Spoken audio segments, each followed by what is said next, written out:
Alright. Hello everybody, as always, I'm just me and Dashy. I haven't actually made a video in a while, and I am sorry for that.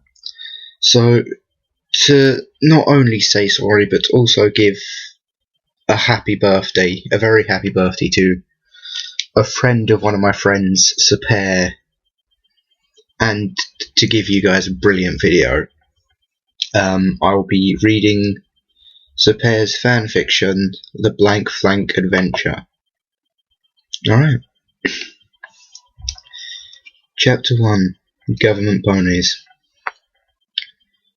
It was a quiet evening in the small village of Ponyville. The streets were particularly empty, save for a lone pony. Dreamfeather did not know enough about the quaint town to consider his solitude particularly strange. There was one thing out of place enough to catch his attention. A poster that had been pinned to every post and wall he could see. Missing? Element? Celestia. His thoughts were a jumbled mess as he quickly scanned the nearest poster.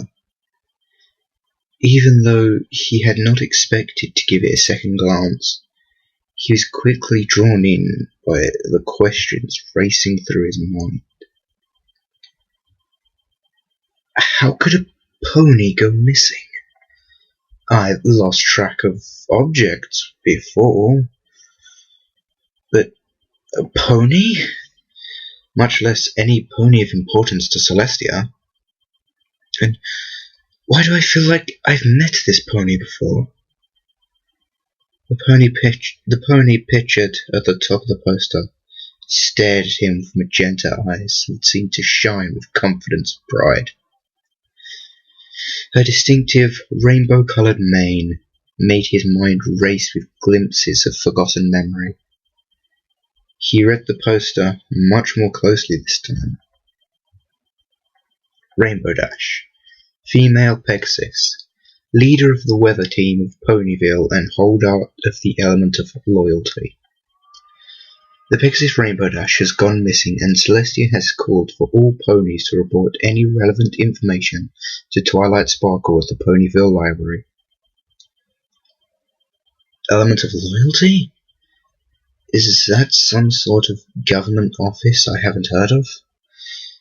It seems mighty strange for some pony out here of such rank. And why can't I remember where I've seen her before? The pony sat down in front of the sign and pondered, having completely forgotten about his original reason for visiting Ponyville. He was still trying to remember where and when he had seen this pony before, when his thoughts were interrupted by a low voice. Do you know about this pony, my good friend? Of course, this startled him, but at the same time he felt a wave of calm rushing through his body. He suddenly felt very safe and peaceful. This pony had to be his friend. How else could he or she make him feel so secure? I don't think it's a very interesting tale, but if you want to hear it. Dreamfeather became lost in his memories, his voice becoming monotone. It was 2 years ago. I was working on my latest piece of literature. I was close to completing the most important part of the book, the foreword. No one can write a good book without a foreword. But my focus was disturbed by a burst of noise at the door to my house when it was forced open, and almost falling off its hinges. I slowly turned myself towards the entrance of my house. There was a good number of things I'd expected, but I must admit the thing my eyes finally rested upon was certainly not one of them. The source of the disturbance was another pony, but she looked very strange to me.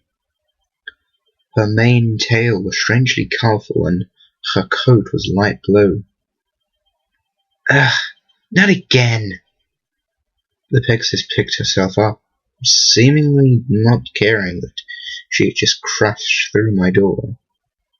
She started to take in her new surroundings and ended up focusing on the only interesting object in the whole room, the machine I had been writing with. I was rather confused by these events, to say the least. No pony wakes up in the morning and expects some pony to literally fly through their house. I tried to use my diplomatic skills to find out the cause of this sudden intrusion. Hello? I suddenly fell silent. To be honest, I was never the best at starting conversations with ponies that had crashed into my house. The Sapear pony turned towards me and gave a sheepish grin as she seemed to finally notice the owner of the building she had just entered. Oh, hey. Sorry about that. This kind of stuff happens when you practice as much as I do. The blue pony turned her head away from me and resumed inspecting my typewriter. At this point, I had managed to overcome some of my confusion and remembered I should be quite upset about this intrusion. I think you owe me a name, and practicing of what exactly? My flying skills. How else will I become the fastest flyer in all of Equestria? I'm Rainbow Dash, the only pony to pull off a sonic rainbow. This pony seemed oddly self-assured, considering she had just crashed into my house a moment ago. I briefly wondered if she had taken some damage to her head. I found myself lacking an appropriate reason to her declaration, so I just mumbled something in hopes that she would know where to take this conversation. I have no idea what a sonic rainbow is, but I'll just assume it's some special type of crash. Why I had to pick something offensive to mumble, I have no idea, but it definitely had a bad choice. Says the pony sitting in a house with a strange metal thingy. I challenge you to a race to show you how good I am. You don't even look that fast. Have you even used those wings before? Even though she had just said I wasn't worth racing, she still flexed her wings and gave me a stranger look. Did she expect me to distribute her claim or something? Sorry? For your information, this thingy is a typewriter. It allows me to write for long periods of time without straining myself. I tried to change the subject and slowly took a step backwards. I also gave a comforting grin. More to comfort myself than Rainbow Dash. But don't be mistaken. Even though I was very wary of her short temper, I was also drawn and intrigued by her. Her words were rough and prideful, but she was at least nice enough to simply insult me in response to my own mean comments rather than assault me. Her mane tail also fascinated me, as I've never seen such coloration before. She looked at me like I had just burst into song or something. I couldn't help but wonder how many of my conflicting emotions were showing on my face. Probably far too many. You're one weird pony. You still haven't told me your name, you know. And why would a Pegasus ever want to ride for a long time? This typewriter seems pretty silly to me. She seemed uncertain of the word, not surprising, considering typewriters are not commonly used technology in Equestria. I had to have mine imported. It's for writing books. I'm an author and I'm going to become famous for my work. I pulled myself together and stood proud as I spoke. I probably looked a bit like she did when she was boasting of her flying skills. I managed to refrain from mentioning that I thought writing was much more worthy of such an altitude than simply flying fast. I don't care much about books. I've never heard of a famous author that wasn't a unicorn. The rainbow-maned pony seemed to be getting bored of just standing around and started to flap her wings to prepare for some more flying. I kept my calm and gave a soft grin, as it seemed my self-control had brought the conversation back from the edge of disaster. Which is why I have this typewriter. It creates the letters for me. All I have to do is put pressure on the correct metal plate. Rainbow Dash just gave an over-exaggerated nod. It was obvious that she was reaching the end of her attention span. Yeah, that's cool, I guess. Well, I better get back to flying. Can't let my body fall asleep. But you really shouldn't be sitting here all day. You should get out there and use those wings. If you keep wasting away in here, you're gonna become a bookworm. She giggled at the thought of bookworms.